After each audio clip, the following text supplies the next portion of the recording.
A ver, hay una idea inicial en el material de hoy que me resulta absolutamente fascinante.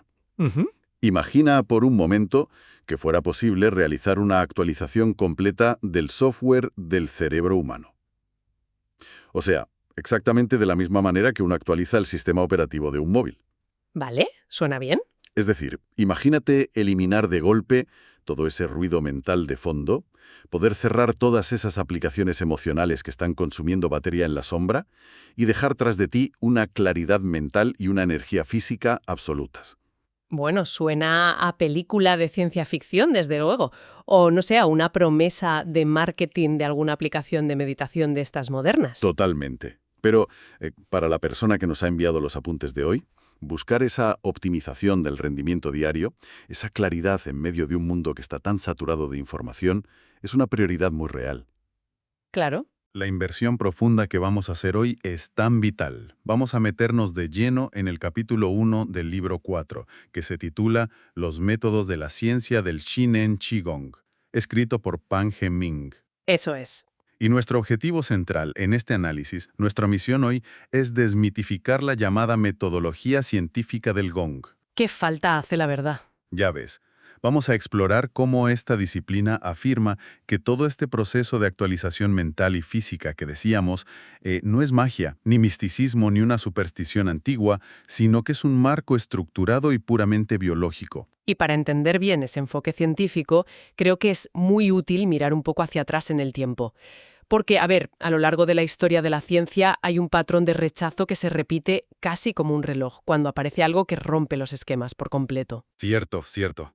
Fíjate, cuando Albert Einstein presentó la teoría de la relatividad a principios del siglo XX, el desconcierto en la comunidad científica fue monumental. Lógico. O pensemos en el premio Nobel Ilya Prigozhin. En 1946, este hombre presentó sus estudios sobre la termodinámica de los sistemas irreversibles.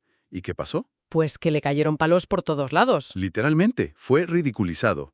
Colegas suyos llegaron a decirle en su cara que estudiar algo tan, entre comillas, efímero, era una completa pérdida de tiempo. Y hoy, por supuesto, esos conceptos son pilares indiscutibles de la física moderna. Es que es un fenómeno interesantísimo.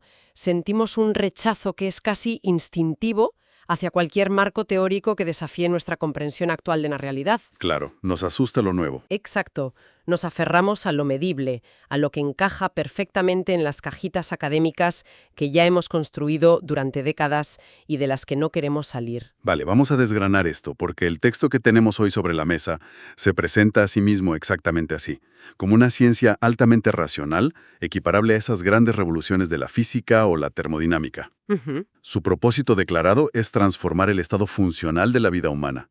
O sea, pasar de un estado biológico normal a uno verdaderamente extraordinario. Sí. Y el texto menciona que para lograr esto, el sistema se apoya en 4 elementos esenciales, que son la aplicación de la conciencia, el autocultivo, el ajuste de la respiración y los requisitos físicos. Exactamente. Esos 4 pilares son absolutamente innegociables en esta metodología. Si falta uno, se cae todo. Pues, para visualizarlo un poco mejor, se me ocurre retomar la analogía de la tecnología de antes. A ver. Es como si tuviéramos que hacer una actualización simultánea del hardware y del software de un ordenador. Me gusta esa imagen. El hardware sería esa maquinaria tangible, es decir, los requisitos físicos de las posturas corporales y el ajuste mecánico de la respiración. Claro. Y el software sería la aplicación de la conciencia y el autocultivo moral. Ambos tienen que actualizarse a la vez. Pero claro, si el texto afirma que esto es una ciencia rigurosa, yo tengo que plantear un desafío aquí mismo, porque yo soy muy escéptico con estas cosas. Adelante, a ver cuál es el desafío. Estoy preparada. A nivel puramente biológico, ¿qué está pasando realmente en el cuerpo?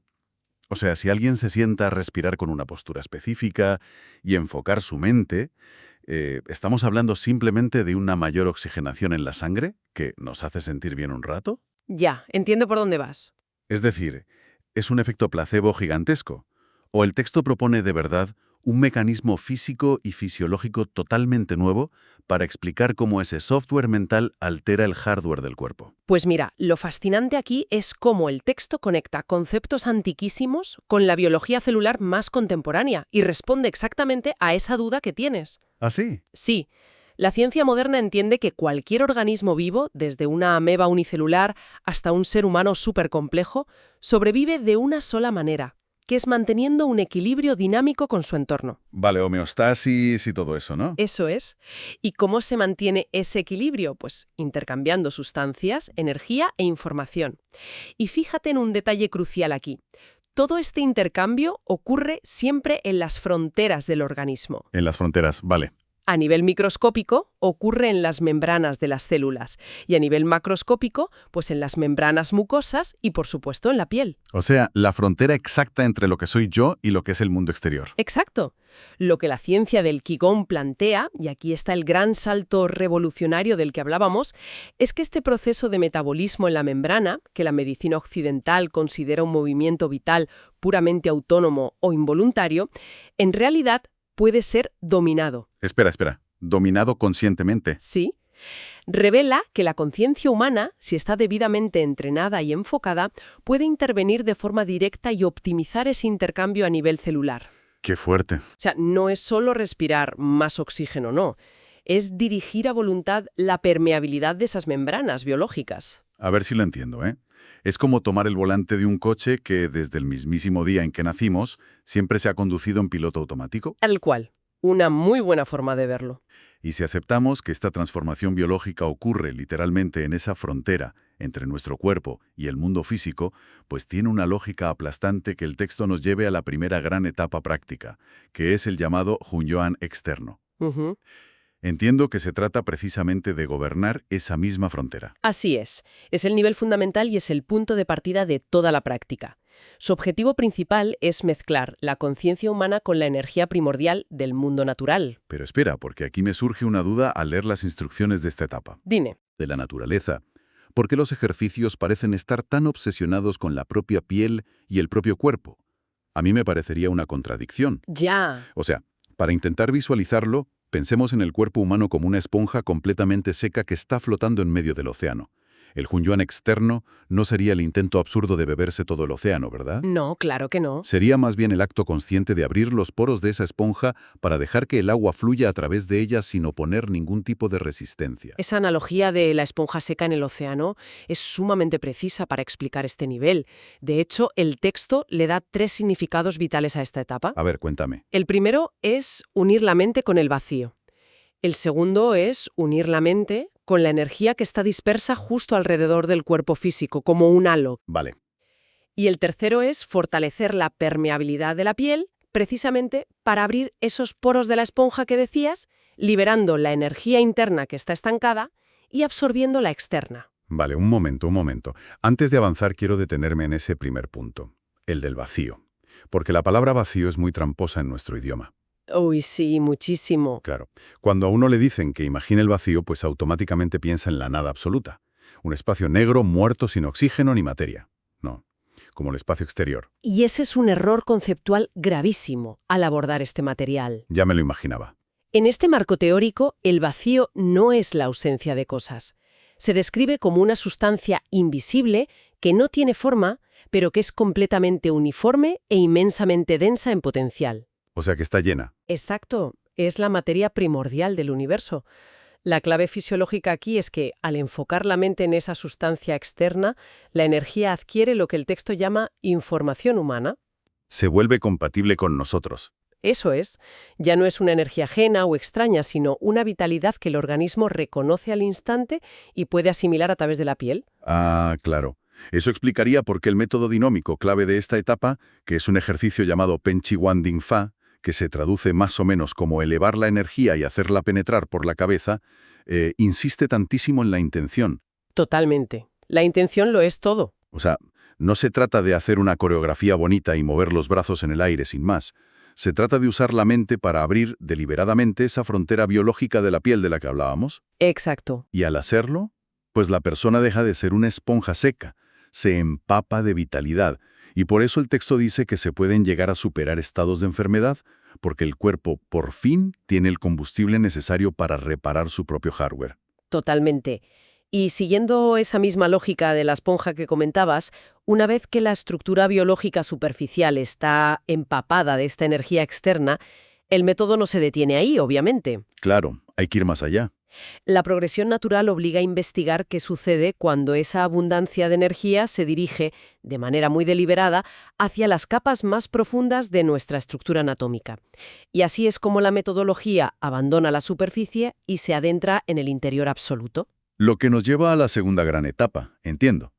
El Hunyuan interno. Eso es. Y aquí es donde se pone realmente interesante la cosa, ¿eh? Porque la ambición de esta segunda etapa me parece enorme. Sí que lo es.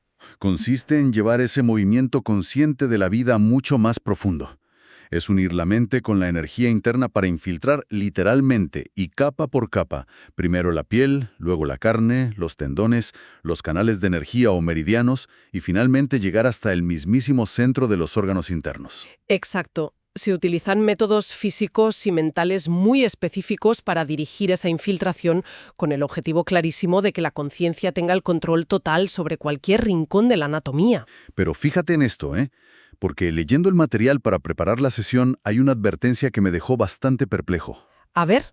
El texto asegura que esta práctica mejora muchísimo la vitalidad, pero subraya que existen peligros inmensos e incluso riesgo de desarrollar trastornos nerviosos severos si la energía interna aumenta de golpe, pero la estabilidad emocional de la persona no lo hace al mismo ritmo.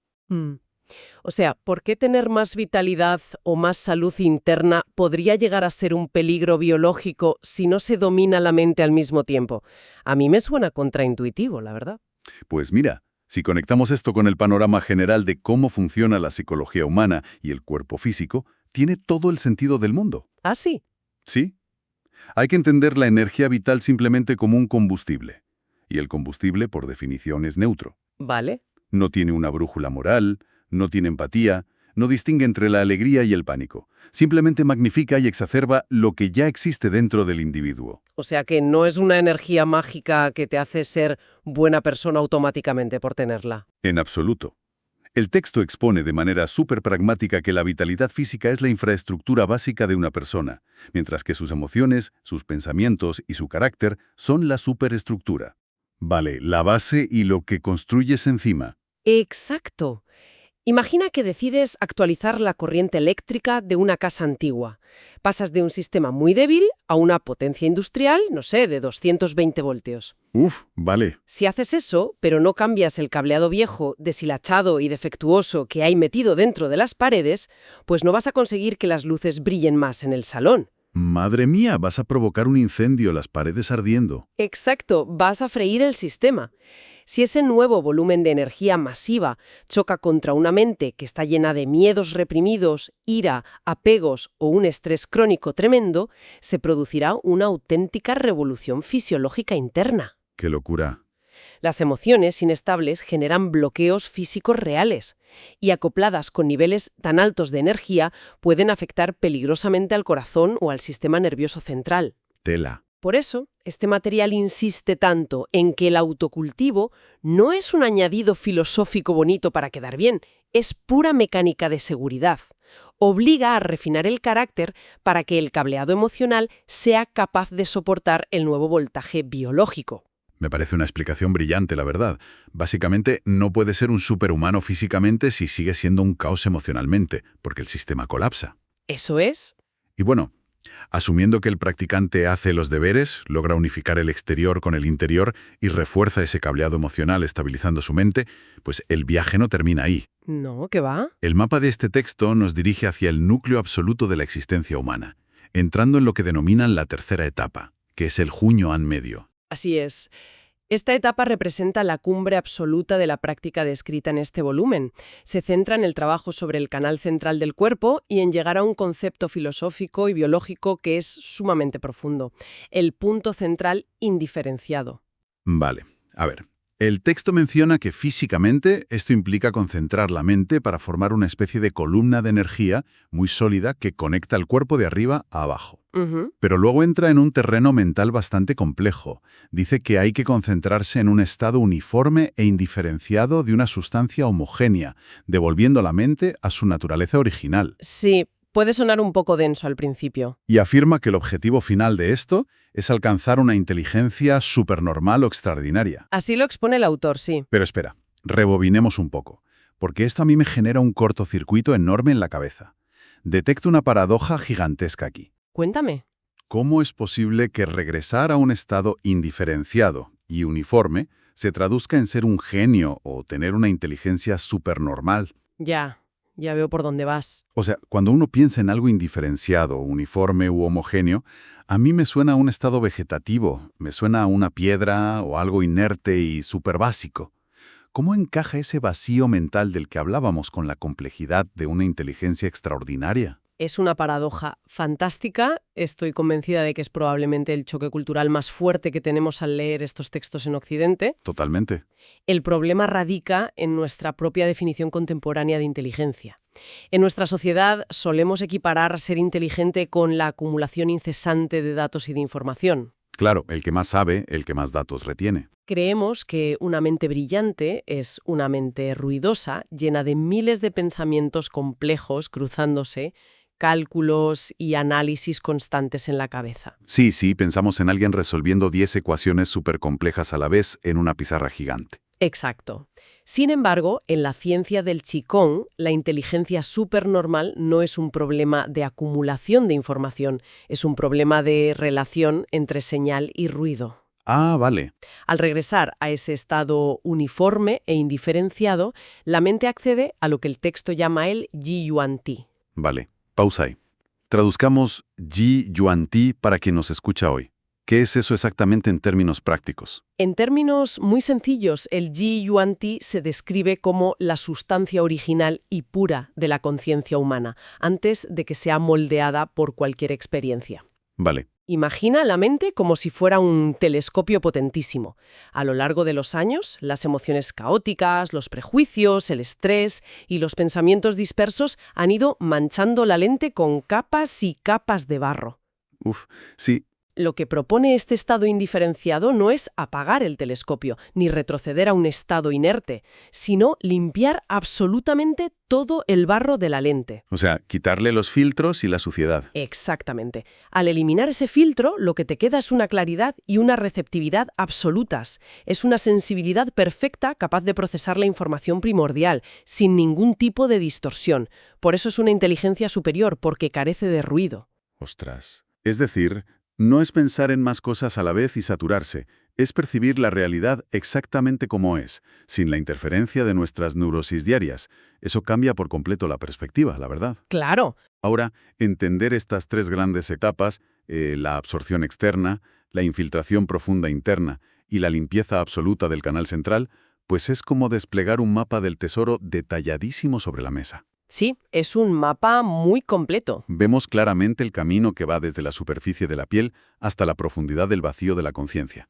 Pero como ocurre siempre en la vida, tener el mapa no significa que sepas conducir el vehículo. Eso, desde luego. Y por suerte, el capítulo dedica su última sección a la mecánica operativa pura y dura.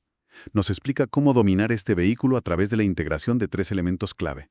El espíritu o la mente, que el texto llama Shen, la energía, que es el Chi, y la forma, que básicamente es el cuerpo físico. Y esta sección es vital porque desmonta definitivamente esa idea preconcebida y a veces un poco naif de que el Qigong consiste simplemente en ir a un parque por la mañana, hacer movimientos físicos muy lentos o sentarse con las piernas cruzadas intentando dejar la mente en blanco. Ya te digo. La mecánica que describe exige una precisión y una agudeza mental formidables. No es para nada pasivo. Sí, el texto divide esta mecánica en progresiones muy de paso a paso. Por ejemplo, al hablar de unificar la mente, el Shen, con el cuerpo, la forma, hay una evolución clarísima. Sí. Primero, la mente dirige la forma mecánicamente. Luego, la mente observa la forma, casi como si lo hiciera desde fuera, en tercera persona, para luego adentrarse en observar el flujo de la sangre internamente. Y finalmente, la mente entra en la forma y se funde a nivel microscópico con ella. Exacto, es muy gradual. Para no perdernos en la abstracción, que es fácil, creo que la mejor manera de visualizar este nivel de concentración es pensar en el proceso de aprender a tocar un instrumento complejo, pongamos, no sé, un violín. Me parece una comparación muy acertada para los procesos de aprendizaje motor y mental. Imagínate el primer día con el violín en las manos. La mente está agotada intentando dirigir la forma física. Piensas sin parar. El dedo índice va en esta cuerda, el codo tiene que tener este ángulo, el arco se sujeta de esta manera. Claro, estás tenso y analizando todo. Es un proceso torpe, muy mecánico. En la terminología del libro, ese es el primer paso. el Shen dirige la forma. Exacto. Y conforme esa persona practica durante meses, pasa al segundo nivel. Ya no tiene que mirar sus dedos compulsivamente todo el rato. Ya. Ahora, la mente tiene espacio para dar un paso atrás y observar. El músico se escucha a sí mismo mientras toca, ajusta su postura, nota si hay tensión en el hombro o en el cuello. Es una observación continua. El Shen observa la forma. Claro, pero el salto real, el virtuosismo de verdad, la maestría absoluta que buscan los músicos, solo ocurre cuando dejan de pensar por completo. Ujú. En medio de un concierto importante, el músico no está calculando ángulos con el codo, se pierde totalmente en la melodía. En ese instante de flujo absoluto, la persona, la madera del violín y el sonido que llena el auditorio se convierten en una sola entidad indivisible. Eso sería la unidad total, el momento en que el Shen entra en la forma de manera absoluta. Y esto plantea una pregunta importantísima que, como sociedad, creo que deberíamos hacernos constantemente. A ver. Piensa en nuestra vida cotidiana actual. ¿Cuántas veces a lo largo de un solo día realizamos tareas físicas con el cuerpo, mientras nuestra mente está literalmente a kilómetros de distancia? Constantemente. O sea, caminamos hacia el trabajo mientras repasamos mentalmente una discusión que tuvimos ayer con alguien. O comemos frente al ordenador mientras sufrimos por un correo electrónico que acaba de entrar en la bandeja. Es que vivimos en un estado crónico de disociación entre la mente y el cuerpo. Por eso el texto del maestro Pan Gemín es tan tajante en este punto. Claro. Insiste vehementemente en que cualquier falta de concentración durante la práctica anula por completo los beneficios fisiológicos. Si el cuerpo se mueve haciendo el ejercicio, pero la mente divada pensando en la lista de la compra del supermercado, Pues no hay Qigong. no hay Qigong, no hay intercambio en las membranas celulares, no hay nada. Es solo gimnasia vacía. Además, subraya que esa fase en la que la mente observa el interior del cuerpo debe realizarse mediante lo que él llama meditación silenciosa. Y espera, ¿qué implica ese silencio exactamente? ¿Se refiere a no hablar en voz alta? ¿Qué va? Implica un silencio de juicios. Es una observación completamente desprovista de etiquetas. Ah, vale. Si al observar tu cuerpo sientes una tensión o un dolor en un músculo, no debes analizarlo, ni frustrarte, ni etiquetarlo mentalmente como malo.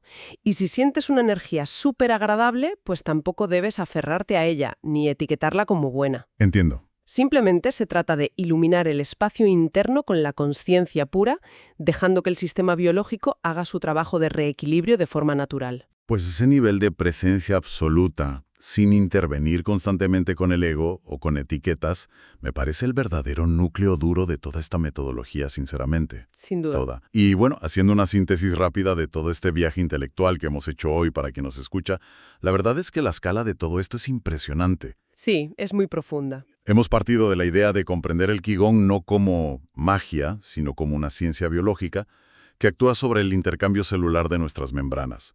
Desde ahí hemos visto cómo se absorbe conscientemente el entorno a través de la etapa externa. Ujú. Como luego es imperativo bajar a la integración profunda y asegurar esa delicada estabilidad emocional en la etapa interna para no freír el sistema, como decíamos, hemos debatido ese despertar del canal central buscando la claridad y la ausencia de ruido. Exacto. Y finalmente hemos diseccionado la técnica pura de cómo la mente, como si fuera un músico virtuoso con su violín, debe entrenarse paso a paso para dominar la materia. Es un trayecto inmensamente rico y exhaustivo.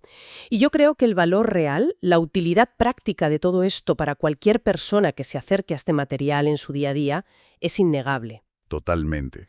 Incluso si alguien que nos está escuchando ahora mismo decide que jamás en su vida va a ponerse a practicar las posturas físicas exactas que detalla el libro, hay una enseñanza universal aquí. Claro, el concepto de fondo. El simple principio subyacente de aprender a alinear la intención mental, la energía vital y la acción física en un solo foco indivisible es, sin lugar a dudas, uno de los antídotos más poderosos que existen hoy en día contra la fatiga crónica, la ansiedad y la sobrecarga sensorial de este mundo moderno nuestro. ¡Qué gran verdad! Se trata, en última instancia, de recuperar la soberanía sobre nuestro propio estado funcional. Totalmente de acuerdo. Es dejar de ser pasajeros de nuestro propio cuerpo, recuperar ese control. Y bueno, para cerrar esta inversión profunda, creo que merece la pena volver a rescatar ese pensamiento sobre el premio Nobel Ilya Prigogine que mencionábamos al principio del todo. Así, a este hombre al que llamaron iluso. Ese mismo. A mediados del siglo XX, sus ideas sobre la termodinámica sufrieron burlas, le llamaron de todo, y le dijeron que estudiaba cosas efímeras, pero sus descubrimientos terminaron moldeando la ciencia contemporánea y ahora son un pilar. Ya ves. Este texto sobre la ciencia del Zhineng Qigong nos sugiere de forma muy audaz que el estudio meticuloso de cómo la conciencia invisible fluye y altera nuestras membranas biológicas se encuentra hoy exactamente en esa misma fase de escepticismo inicial por parte de la ortodoxia científica. Es una comparación muy potente, la verdad. Así que cabe dejar una reflexión final flotando en el aire para la gente que nos acompaña hoy. ¿Podría ser que la frontera definitiva de la evolución científica humana no requiera de microscopios gigantescos de última generación, ni de explorar el espacio exterior profundo, ni de construir inmensos colisionadores de partículas bajo tierra? Bueno, me ha salido un punto suspensivo ahí mental, sino que resida simple y llanamente en alcanzar el dominio absoluto de nuestra propia conciencia vacía y de la energía que nos rodea silenciosamente cada segundo del día. Es una pregunta tremenda. Es desde luego una invitación abierta y fascinante para que cada mente curiosa lo explore y lo ponga a prueba por sí misma.